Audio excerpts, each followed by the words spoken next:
Welcome back. We are reading The Murder of Roger Ackroyd by Agatha Christie. We're on Chapter 10, The Parlor Maid. We found Mrs. Ackroyd in the hall. With her was a small, dried-up little man with an aggressive chin and sharp gray eyes and lawyer written all over him. "Mr. Hammond is staying to lunch with us," said Mrs. Ackroyd. "You know Major Blunt, Mr. Hammond, and dear Dr. Shepherd, also a close friend of Roger's. And let me see." She paused, surveying Hercule Poirot in some perplexity. "This is Mr. Poirot, Mother," said Flora. "I told you about him this morning." "Oh, yes," said Mrs. Ackroyd vaguely. "Of course, my dear, of course. He is to find Ralph, is he not?" "He's to find out who killed Uncle," said Flora. "Oh, my dear," cried her mother, "please. My poor nerves. I'm a wreck this morning, a positive wreck. Such a dreadful thing to happen. I can't help feeling that it must have been an accident of some kind. Roger was so fond of handling queer curios. His hand must have slipped or something." This theory was received in polite silence. I saw Poirot edge up to the lawyer and speak to him in a confidential undertone. They moved aside into the embrasure of the window. I joined them, then hesitated. "Perhaps I'm intruding?" I said.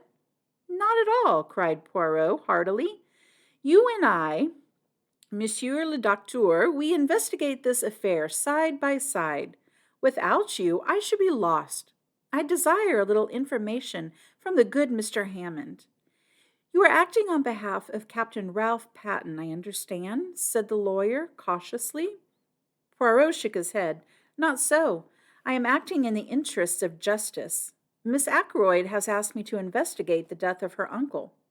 Mr. Hammond seemed slightly taken aback. "I cannot seriously believe that Captain Patten can be concerned in this crime," he said, "however strong the circumstantial evidence against him may be. The mere fact that he was hard-pressed for money—" "Was he hard-pressed for money?" interpolated Poirot quickly. The lawyer shrugged his shoulders. "It was a chronic condition with Ralph Patten," he said dryly. "Money went through his hands like water. He was always applying to his stepfather." "Had he done so of late? During the last year, for instance?" "I cannot say. Mr. Ackroyd did not mention the fact to me." "I comprehend. Mr. Hammond, I take it that you are acquainted with the provisions of Mr. Ackroyd's will?" "Certainly. That's my principal business here today." "Then, seeing that I am acting for Miss Ackroyd, you will not object to telling me the terms of that will?" "They are quite simple. Shorn of legal phraseology, and after paying certain legacies and bequests—" "Such as?" interrupted Poirot. Mr. Hammond seemed a little surprised. £1,000 to his housekeeper, Miss Russell, £50 to the cook, Emma Cooper, £500 to his secretary, Mr. Geoffrey Raymond, then to various hospitals. Poirot held up his hand. "Ah, the charitable bequests. They interest me not." "Quite so. The income on £10,000 worth of shares to be paid to Mrs. Cecil Ackroyd during her lifetime. Miss Flora Ackroyd inherits £20,000 outright. The residue, including this property and the shares in Ackroyd and Son, to his adopted son, Ralph Patten." "Mr. Ackroyd possessed a large fortune?" "A very large fortune. Captain Patten will be an exceedingly wealthy young man." There was a silence. Poirot and the lawyer looked at each other. "Mr. Hammond," came Mrs. Ackroyd's voice plaintively from the fireplace. The lawyer answered the summons. Poirot took my arms and drew me right into the window. "Regard the irises," he remarked in a rather loud voice. "Magnificent, are they not? A straight and pleasing effect?" At the same time, I felt the pressure of his hand on my arm, and he added in a low tone, "Do you really wish to aid me, to take part in this investigation?" "Yes, indeed," I said eagerly. "There's nothing I should like better. You don't know what a dull old fogey's life I lead. Never anything out of the ordinary." "Good. We will be colleagues then. In a minute or two, I fancy Major Blunt will join us. He is not happy with the good mamma. Now, there are some things I want to know, but I do not wish to seem to want to know them. You comprehend? So it will be your part to ask the questions. What questions do you want me to ask? I asked apprehensively. I want you to introduce the name of Mrs. Ferrars. Yes? Speak of her in a natural fashion. Ask him if he was down here when her husband died. You understand the kind of thing I mean. And while he replies, watch his face without seeming to watch it. C'est compris? There was no time for more, for at that minute, as Poirot had prophesied, Blunt left the others in his abrupt fashion and came over to us. I suggested strolling on the terrace, and he acquiesced. Poirot stayed behind. I stopped to examine a late rose. How things change in the course of a day or so, I observed. I was up here last Wednesday. I remember walking up and down the same terrace. Ackroyd was with me, full of spirits. And now, 3 days later, Ackroyd's dead. Poor fellow. Mrs. Ferrars dead. You knew her, didn't you? But of course you did. Blunt nodded his head. Had you seen her since you'd been down this time? Went with Ackroyd to call. Last Tuesday, I think it was. Fascinating woman, but something queer about her. Deep. One would never know what she was up to. I looked into his steady gray eyes. Nothing there, surely. I went on. I suppose you'd met her before. Last time I was here, she and her husband had just come here to live. He paused a minute and then added, rum thing, she had changed a lot between then and now. How changed? I asked. Looked 10 years older. Were you down here when her husband died? I asked, trying to make the question sound as casual as possible. No, from all I heard it would be a good riddance, uncharitable perhaps, but the truth. I agreed. Ashley Ferrars was by no means a pattern husband, I said cautiously. Blackguard, I thought, said Blunt. No, I said, only a man with more money than was good for him. Oh, money. All the troubles in the world can be put down to money, or the lack of it. Which has been your particular trouble? I asked. I've enough for what I want. I'm one of the lucky ones. Indeed. I'm not too flush just now, as a matter of fact. Came into a legacy a year ago, and, like a fool, let myself be persuaded into putting into some wildcat scheme. I sympathized and narrated my own similar trouble. Then the gong pealed out, and we all went into lunch. Poirot drew me back a little. Eh bien? He's all right, I said. I'm sure of it. Nothing disturbing? He had a legacy just a year ago, I said. But why not? Why shouldn't he?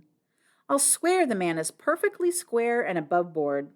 Without doubt, said Poirot soothingly. Do not upset yourself. He spoke as though to a fractious child. We all trooped into the dining room. It seemed incredible that less than 24 hours had passed since I last sat at that table.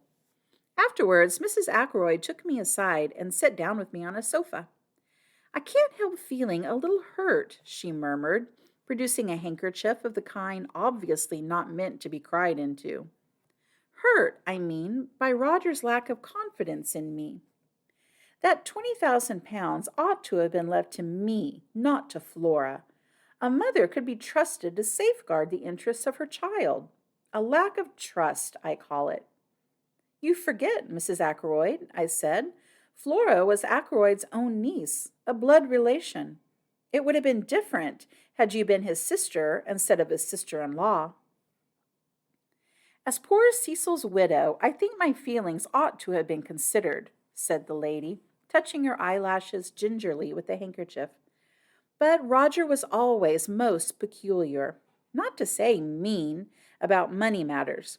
It had been a most difficult position for both Flora and myself. He did not even give the poor child an allowance. He would pay her bills, you know, and even that with a good deal of reluctance and asking what she wanted all those fa-la-las for.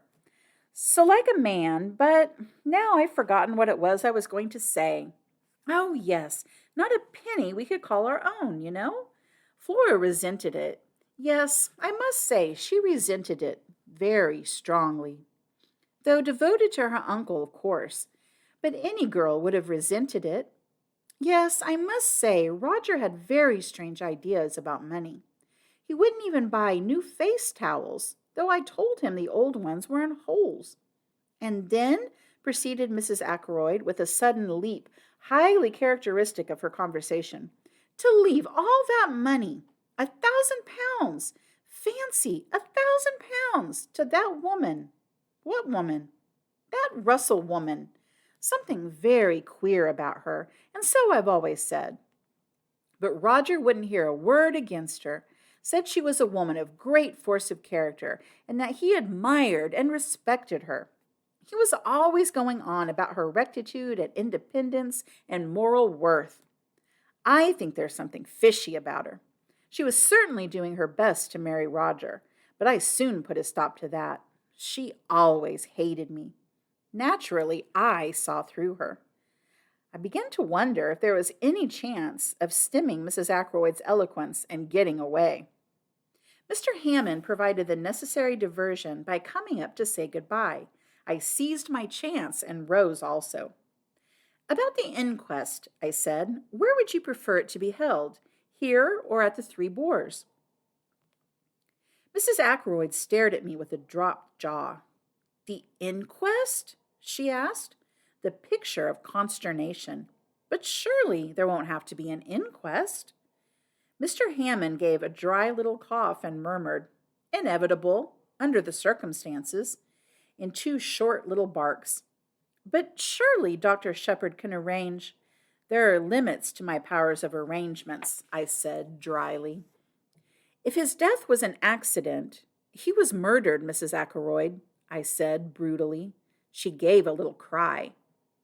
No theory of accident will hold water for a minute. Mrs. Ackroyd looked at me in distress. I had no patience with what I thought was her silly fear of unpleasantness. If there's an inquest, I shan't have to answer questions and all that, shall I? She asked. I don't know what will be necessary, I answered. I imagine Mr. Raymond will take the brunt of it off you. He knows all the circumstances and can give formal evidence of identification. The lawyer assented with a little bow. I really don't think there's anything to dread, Mrs. Ackroyd, he said. You will be spared all unpleasantness. Now, as to the question of money, have you all you need for the present?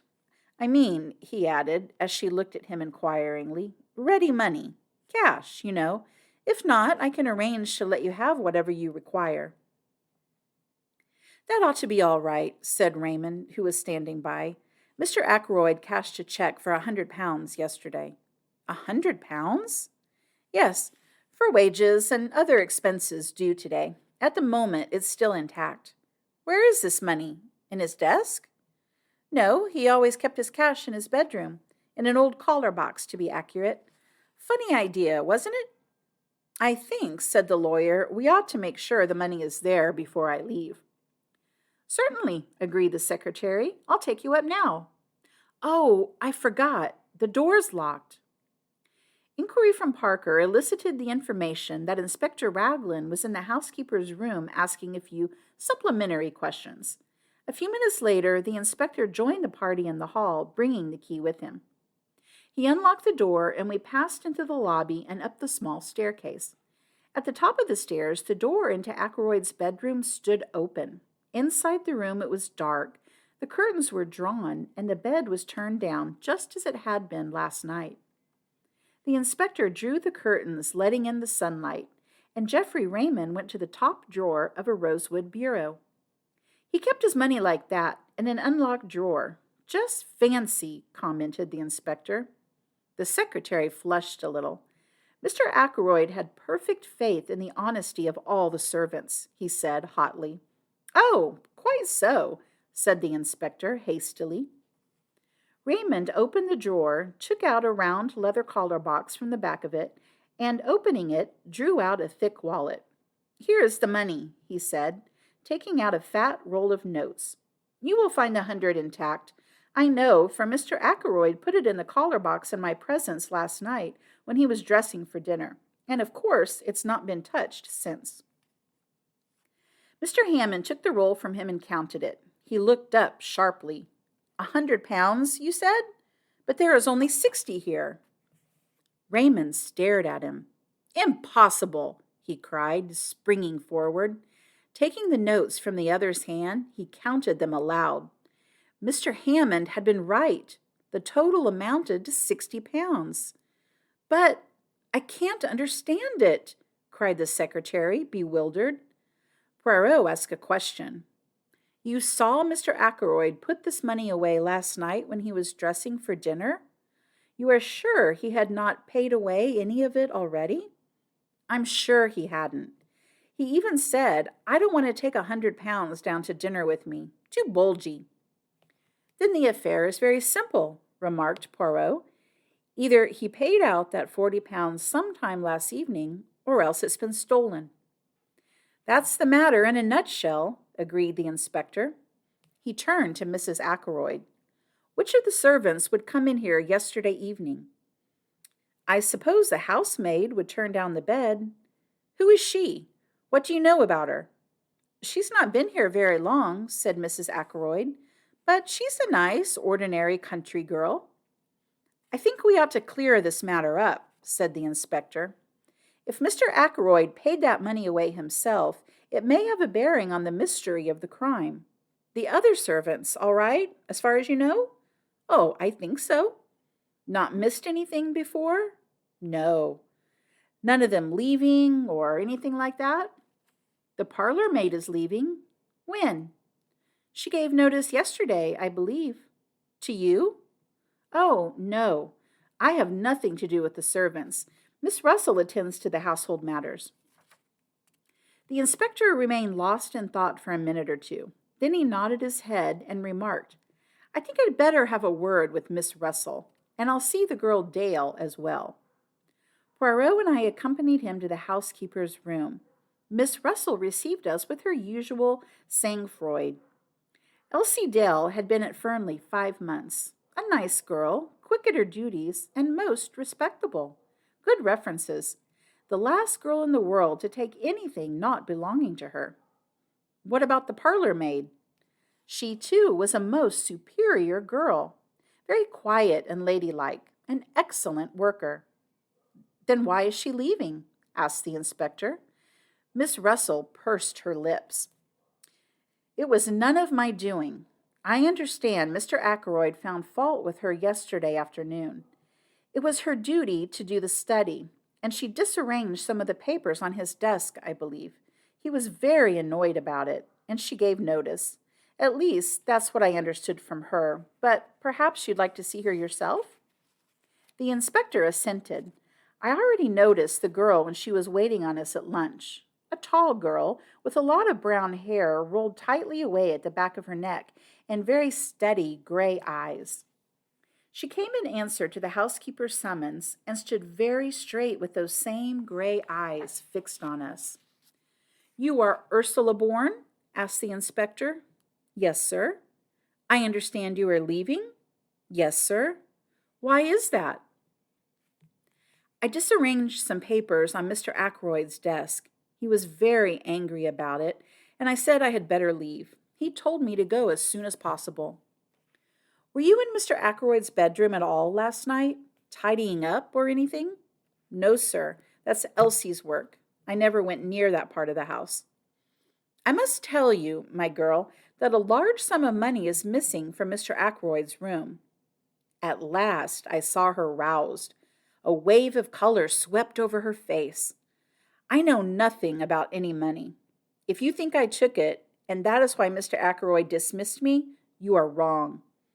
"I'm not accusing you of taking it, my girl," said the inspector. "Don't flare up so." The girl looked at him coldly. "You can search my things if you like," she said disdainfully, "but you won't find anything." Poirot suddenly interposed. "It was yesterday afternoon that Mr. Ackroyd dismissed you, or you dismissed yourself, was it not?" he asked. The girl nodded. How long did the interview last? The interview? Yes, the interview between you and Mr. Ackroyd in the study. I I don't know. 20 minutes? Half an hour? Something like that. Not longer? Not longer than half an hour, certainly. Thank you, mademoiselle. I looked curiously at him. He was rearranging a few objects on the table, setting them straight with precise fingers. His eyes were shining. That'll do, said the inspector. Ursula Bourne disappeared. The inspector turned to Miss Russell. How long has she been here? Have you got a copy of the reference you had with her? Without answering the first question, Miss Russell moved to an adjacent bureau, opened one of the drawers, and took out a handful of letters clipped together with a patent fastener. She selected one and handed it to the inspector. Said he. Reads all right. Mrs. Richard Follett, Marby Grange, Marby. Who's this woman? Quite good country people, said Miss Russell. Well, said the inspector, handing it back. Let's have a look at the other one, Elsie Dale. Elsie Dale was a big, fair girl with a pleasant but slightly stupid face. She answered our question readily enough and showed much distress and concern at the loss of the money. I don't think there's anything wrong with her, observed the inspector after he had dismissed her. What about Parker? Miss Russell pursed her lips together and made no reply. I've a feeling there's something wrong about that man, the inspector continued thoughtfully. The trouble is that I don't quite see when he got his opportunity. He'd be busy with his duties immediately after dinner, and he's got a pretty good alibi all through the evening. I know, for I've been devoting particular attention to it. Well, thank you very much, Miss Russell. We'll leave things as they are for the present. It's highly probable Mr. Ackroyd paid that money away himself. The housekeeper bade us a dry good afternoon, and we took our leave. I left the house with Poirot. I wonder, I said, breaking the silence, what the papers the girls disarranged could have been for Ackroyd to have got into such a state about them. I wonder if there's any clue there to the mystery. The secretary said there were no papers of particular importance on the desk, said Poirot quietly. Yes, but... I paused. It strikes you as odd that Ackroyd should have flown into a rage about so trivial a matter? Yes, it does, rather. But was it a trivial matter? Of course, I admitted. We don't know what those papers may have been, but Raymond certainly said... Leave Mr. Raymond out of it for a minute. What did you think of that girl? Which girl? The parlor maid? Yes, the parlor maid, Ursula Bourne. She seemed a nice girl, I said hesitatingly. Poirot repeated my words, but whereas I had laid a slight stress on the fourth word, he put it on the second. She seemed a nice girl, yes? Then, after a minute's silence, he took something from his pocket and handed it to me. See, my friend, I will show you something. Look there. The paper he had handed me was that compiled by the inspector and given by him to Poirot that morning. Following the pointing finger, I saw a small cross marked in pencil opposite the name Ursula Bourne. You may not have noticed it at the time, my good friend, but there was one person on this list whose alibi had no kind of confirmation. Ursula Bourne. You don't think... Dr. Shepherd, I dare to think anything. Ursula Bourne may have killed Mr. Ackroyd, but I confess I can see no motive for her doing so. Can you? He looked at me very hard, so hard that I felt uncomfortable. Can you? He repeated. No motive whatsoever, I said firmly. His gaze relaxed. He frowned and murmured to himself. Since the blackmailer was a man, it follows that she cannot be the blackmailer. Then I coughed. As far as that goes, I began doubtfully. He spun round on me. What? What are you going to say? Nothing. Only that, strictly speaking, Mrs. Ferrars in her letter mentioned a person. She didn't actually specify a man, but we took it for granted, Ackroyd and I, that it was a man. Poirot did not seem to be listening to me. He was muttering to himself again. But then it is possible, after all. Yes, certainly it is possible. But then, I must rearrange my ideas, method, order. Never have I needed them more. Everything must fit in its appointed place. Otherwise, I'm on the wrong track. He broke off and whirled round upon me again. Where is Marby? It's on the other side of Cranchester. How far away? Oh, 14 miles, perhaps? Would it be possible for you to go there tomorrow, say? Tomorrow? Let me see, that's Sunday. Yes, I could arrange it. What do you want me to do there?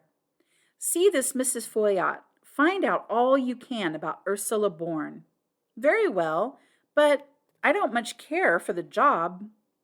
It's not the time to make difficulties. A man's life may hang on this.